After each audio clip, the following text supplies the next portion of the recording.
Welcome to the Global Citizenship Education Interview Series, where we engage visionary thinkers and transformative educators in conversations that matter. Today, we are exploring the complex and urgent role of universities in the climate crisis, institutions that shape not only minds, but possibly futures.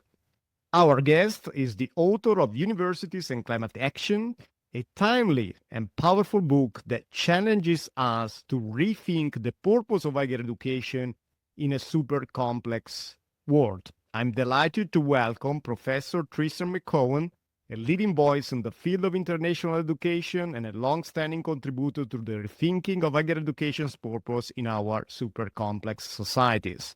Tristan is Professor of International Education at the UCL Institute of Education, where his work explores higher education in global perspectives with a particular attention to access, curriculum, innovation, alternative models, and sustainability. He is the author of several influential books, including Higher Education for and Beyond the Sustainable Development Goals by Greg Macmillan 2019, Education as a Human Rights, Bloomsbury 2013, and Rethinking Citizenship Education Continuum 2009.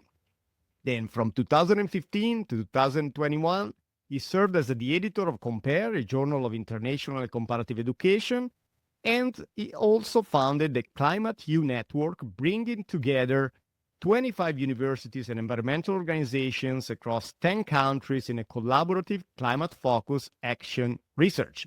His latest book, Universities and Climate Action, was published by UCL Press in 2025, and it is the focus of our conversation today. Tristan, welcome. It's a pleasure to have you with us.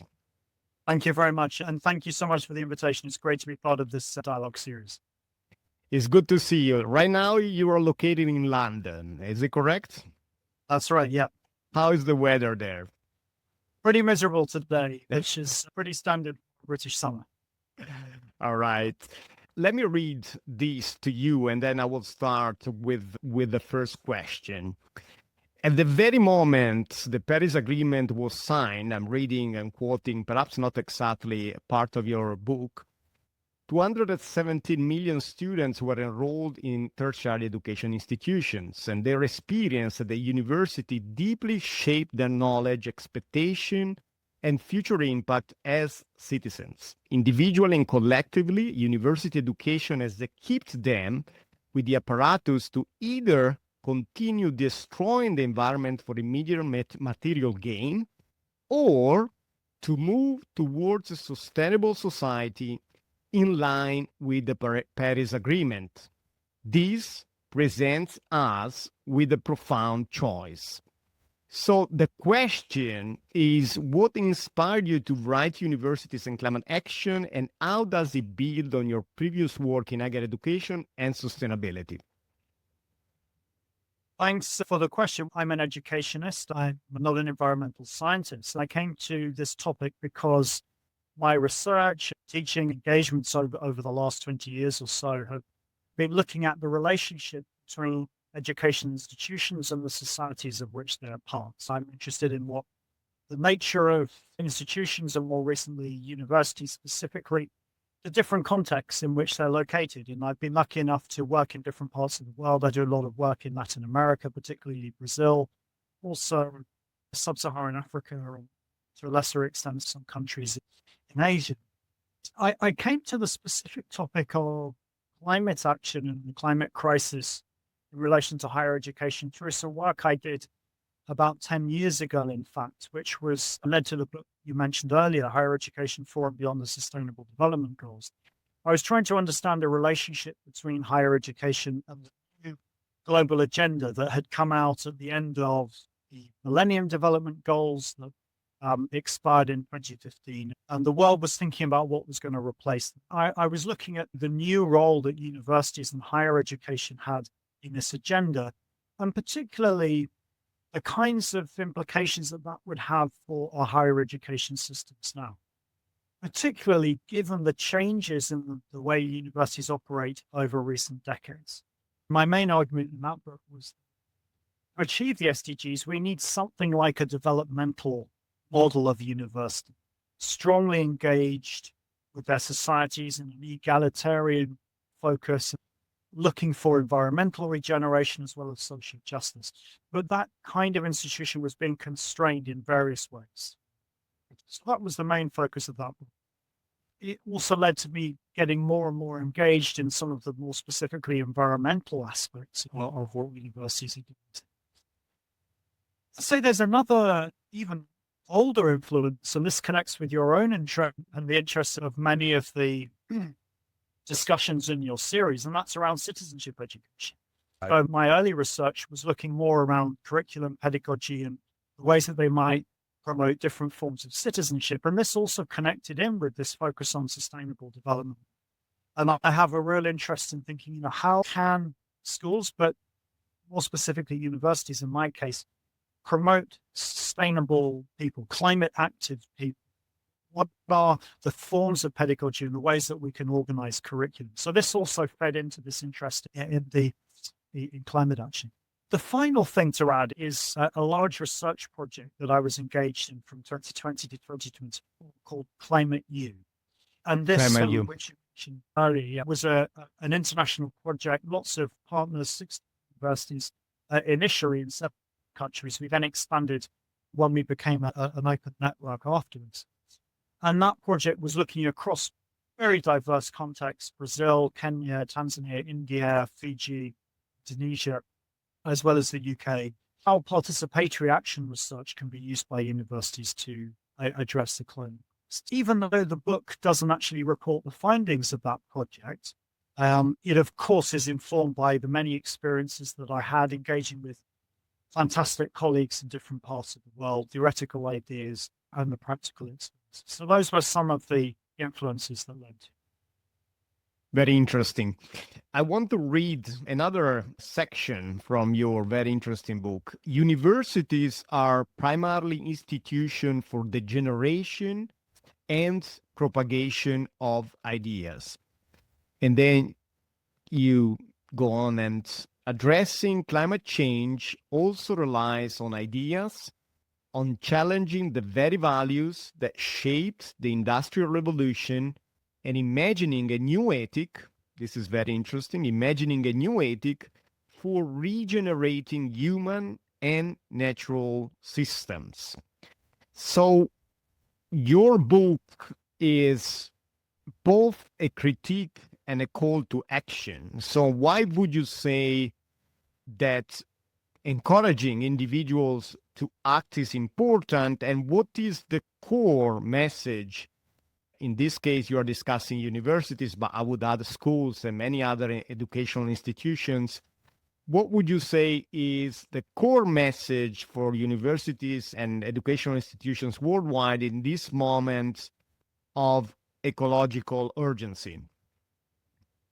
So I think there are 2 key messages. One, that higher education is absolutely central to addressing the climate crisis. And when I say higher education, it's important to point out, I don't just mean a few star universities, UCL or Harvard or Kenyatta University. No university is going to solve all the problems on its own, even ones that might make very particular contributions. So when I say higher education, the whole of our systems and in every country. So this is about how we can have vibrant and rich contributions of higher education institutions overall. So that the first message is that universities are central. But the second is that they need to change. So we need quite a profound transformation in the way that higher education institutions operate. Yeah. And the nature of climate change and the climate crisis leads to both of those things, both the importance of universities and their need to change. Just to highlight a few of the key characteristics. The climate crisis is an anthropogenic crisis. It's made by human beings. And that's a very important point to acknowledge, because it means that the problems are not outside of ourselves, neither of our societies, the way our economies, our political systems, our social structures, but also in our own beings, the way we understand ourselves as beings and the way that we relate to each other. And this is an important point because it means that firstly, every aspect of education needs to be engaged. It's not just natural sciences, Yeah. geography or environmental sciences, but social sciences and even arts and humanities, literature, obviously philosophy, a lot of philosophy. It's a transdisciplinary engagement that we need. Absolutely. Parts of the disciplinary structure, but also facets of work of these. So that's one point. The second is that it's an issue that displays complexity in the technical sense, that it's not a problem that can have a single intervention that causes a predictable outcome in a linear system. If it were, it might still be challenging, but it's a lot more challenging like that. Some people call it a wicked problem because of the complexity, the unpredictable outcomes. Certain interventions may have a particular outcome at one point in time, or if we leave it a bit longer, it might have another one. There are so many aspects to this, emergent properties that can't be anticipated at the start, that we need many people working on these issues from different perspectives. And that, it's important to say, means not only the university as well. We also need to engage with people outside universities, communities who have very particular knowledge, indigenous communities. And so there's that issue of complexity. Another aspect of it is that it's highly contested. Most obviously because there are people who deny climate change altogether. It's not so common as it was a couple of decades ago, but it's still there. A lot of the deniers have now moved to different kinds of strategies of distraction, delay, and so forth. So there are more subtle forms of denial, but it is still exists. And even amongst people who fully accept the seriousness of climate change, there are still many differences of opinion on how we go about it. Now, Bill Gates will say, oh, we need entrepreneurship and technological solutions. Others will say, no, we need a more fundamental change in our social structures. We need an egalitarian society. We need decolonization. There are different views that also that are in tension and need to be. And the final aspect of it is that it's a global issue. This is a key one. No one is safe from this, but our responsibilities and the blame are uneven. So some wealthiest communities have contributed disproportionately to causing the problem, and unfortunately, it's often the poorest communities that receive the brunt of it. So we need to bear this global, but also this uneven, this unjust distribution when we're thinking about the role of higher education. But fulfilling its potential, the potential is there for higher education, but not always realized. So I think that's.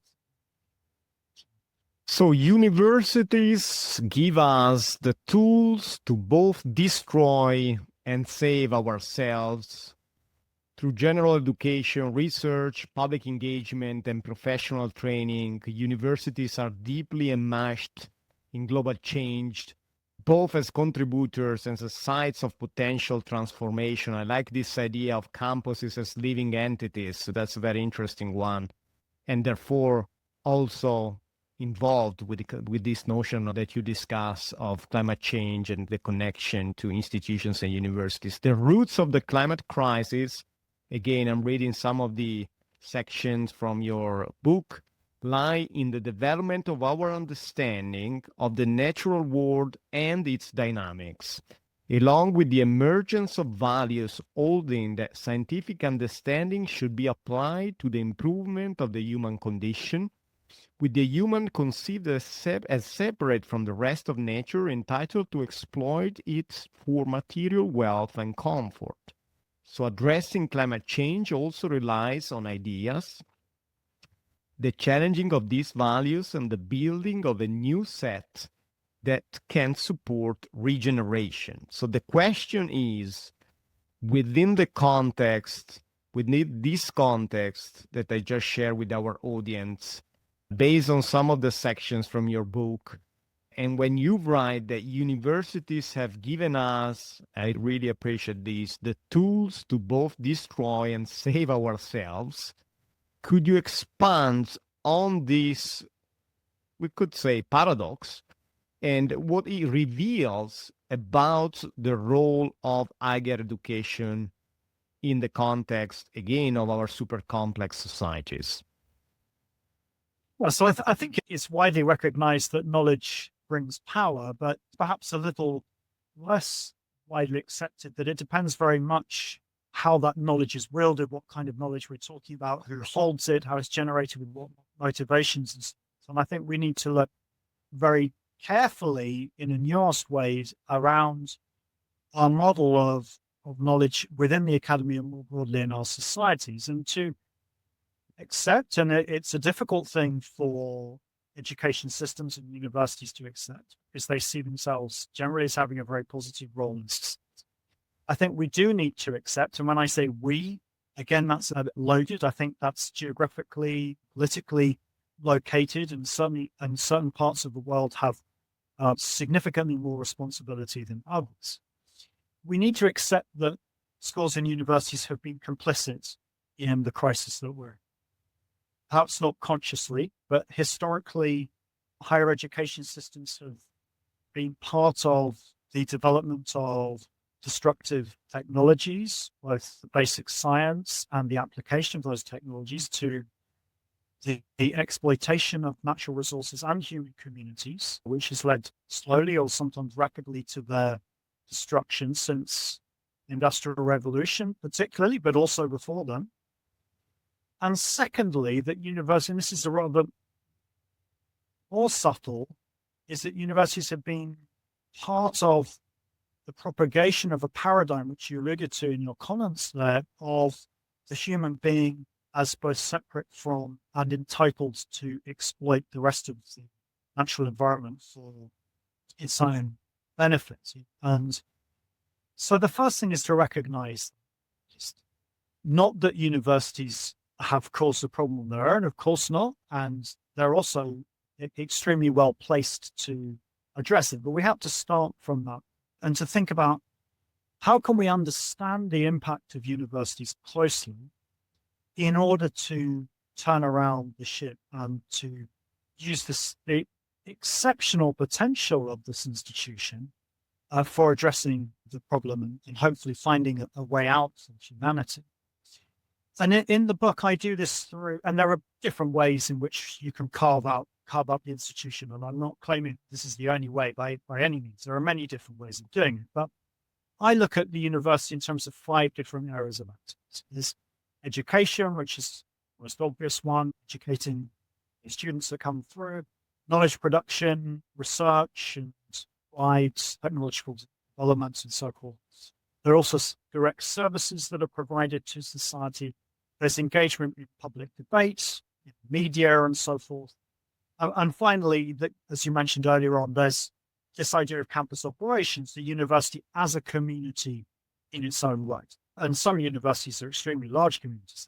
They're really cities, whether in-person physical ones or environments. So the first thing is that we need to think about all of these different dimensions. Sometimes they might be conflicting with one. And a classic example of this that's quite often cited in the literature is internationalization. We're thinking about international student mobility. We've got the direct carbon emissions of the flights involved. We've also got some very positive outcomes, the global understanding that's generated through that intercultural contact. So we need to think about how do we understand in a holistic way these different impacts, some of which are direct. Universities have direct carbon emissions. And actually, we're getting a lot better at measuring those emissions now in their different ways. But they also have many indirect impacts. And it's the indirect impacts that are more significant in the long run, much harder to measure, of course. Those indirect impacts take place through what in the book I call bridging actors, so people groups who come into direct contact with the university, but also with the whole of society. Universities are also involved in shaping ideas in society, the most obvious of which is the idea that there is a problem with climate change. Universities, along with some non-university research institutes like NASA, Met Office, and so forth, over decades from the latter part of the 20th century, brought into the public domain the idea that where temperature rises, that these had been caused by buildup of greenhouse gases, mostly carbon dioxide, but also methane and other gases, and that these had come from human causes. So these ideas, which are accepted by most people in the world now, they filter through from the work of researchers in universities. So these are important influences. There are also products that come through. So there are a whole variety of different indirect influences that universities have, and that we have to weigh up against the direct impacts and to understand in a holistic way what the influence of the university is. And this, I think it's important to say, is a very complex task because we're looking at varying timescales. Some impacts are immediate. Some impacts take place over a year or a decade, sometimes even over a century. And they also have varying intensity. Sometimes a very strong impact on an individual. For example, a student might be absolutely transformed by their experience at university and change the way that they act. Other impacts, let's say via a radio program that a university academic goes on, they might be quite light. We need to measure up the different timescales and intensity. Having this kind of model and understanding allows us to appreciate in a much broader way what universities are currently doing and what they might do better in the future. Absolutely. Another interesting theme I want to focus on from your book is marketization. You write that the global regime of marketization, characterized by student recruitment pressures and competition for research funds, has meant that income-generating activities often trump environmental commitments. And so despite the sincere intention behind many green initiatives, change remains piecemeal and often tokenistic. The tacit pact between higher education and the job market has weakened the public good mission of universities. Government investments and student expectations for career success have brought prominence and revenue to the sector, but at a cost. And so the question is, do you see a viable path for public goods oriented higher education to resist the dominant commercial pressures of marketization and neoliberal reform? Is this possible at all? So I think the outlook is quite bleak in this regard, at least on the surface. As you mentioned, we have for some time been going through quite intense processes of marketization in higher education systems around the world that take different forms. One is different forms depending on the country and the region. One is the emergence or growth of for-profit providers. So universities that are explicitly profit-making, and that's their primary motivation. These kinds of institutions have been seen very largely in countries like Brazil, US, some other places, common in all places. And these institutions predominantly work along a standardized model of very pared-down instruction with very little in the way of research and community engagement. And as a result, whatever their initial intentions, can contribute very little to a broader citizen formation of the students or contributing to the public good through other activities. We're also seeing a privatization of public sectors. Formerly public sectors, increases in fees, squeezing out of curiosity and social justice-driven research, and a reduction in public investment. And all these things are very damaging for any kind of public good impact to universities. Not that private universities can't contribute to the public good, they absolutely can. But in order to do, they need either a generous endowment or they need to invest quite heavily in the kinds of activities that can go beyond hand-to-mouth servicing of the very basic teaching needs.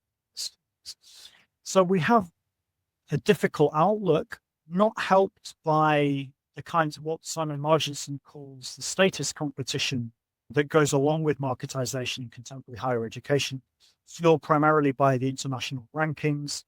And again, this is quite a distinct trend from marketization because it's absolutely promoting research, but very much an elite research model, which may contribute to the public good, but there's no guarantee that it will. And importantly, the rankings pay almost no attention to community engagement. The only mention that I've seen is in the Times Higher Education methodology, which has a small percentage for industry income. But the ways in which universities engage with local and other communities is otherwise not acknowledged at all, which is a major oversight in terms of the positive impact that universities can have in society. So the kinds of competition, status competition that's encouraged through international ranking is promoting a certain kind of excellence, but ignoring universities, a lot of what universities need to do in order to address the climate crisis. So I'm afraid the outlook is bleak, but there are some hopeful signs. And that's because, in fact, a lot of the valuable work that takes place in relation to climate and sustainability is bottom up.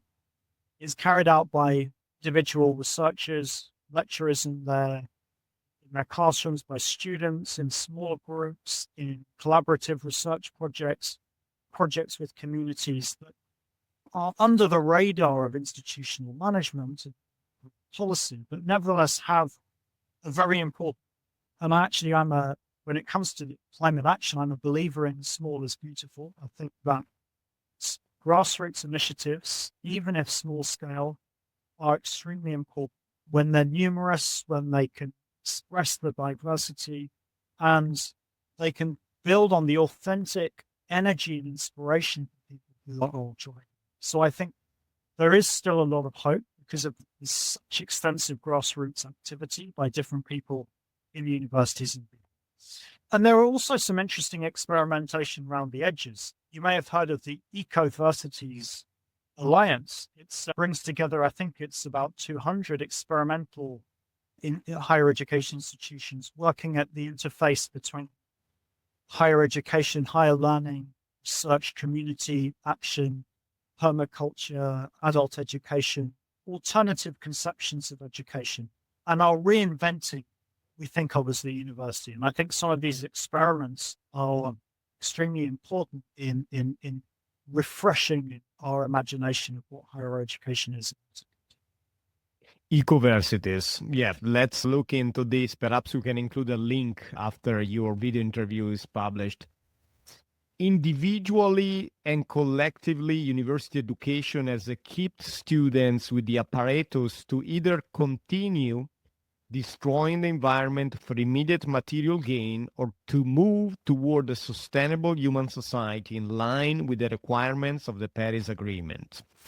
So we're heading towards the end of this very interesting conversation. I have a couple of more questions. The first one is if you have any message of hope for university leaders, students, and educators, and what this message, perhaps in one or two sentences, would be. I would say that what we need to address the climate crisis needs to go beyond technological advances and green skills and to involve a deeper transformation of ourselves, our view of the world, and the way that we relate to each other.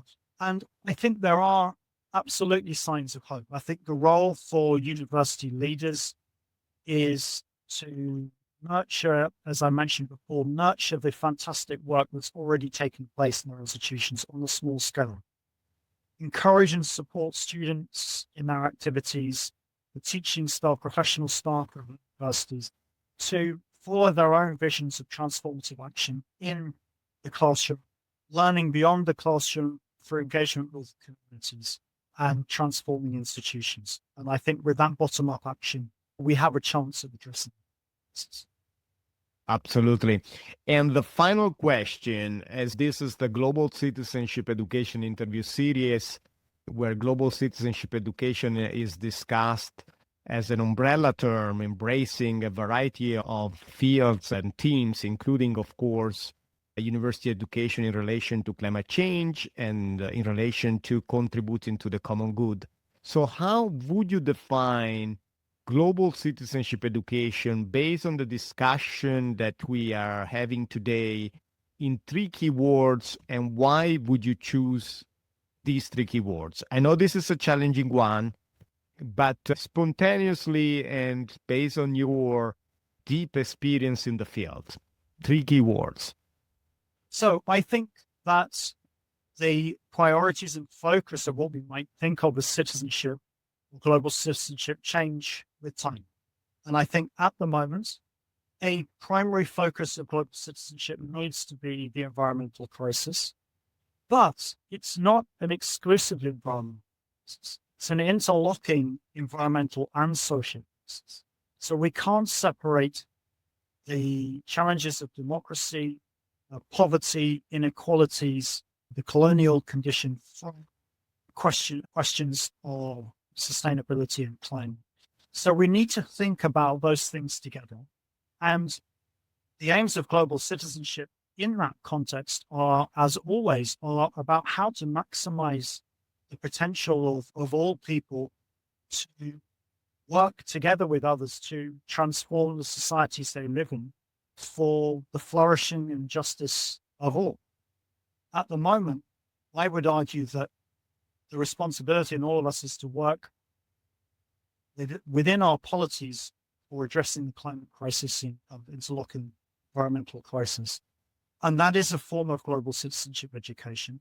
And global because it is unavoidably an issue that affects every single person. It doesn't respect national boundaries. But also it's one that makes us question deeply the unjust relationships between different countries, between different groups and societies, to understand those injustices and to work to transform, both because equality is inherently good, but also because it can help us solve this terrible conundrum. Excellent. Thank you very much to Professor Tristan McCowan, Professor of International Education at the UCL Institute of Education, author of this very powerful and interesting book, Universities and Climate Action.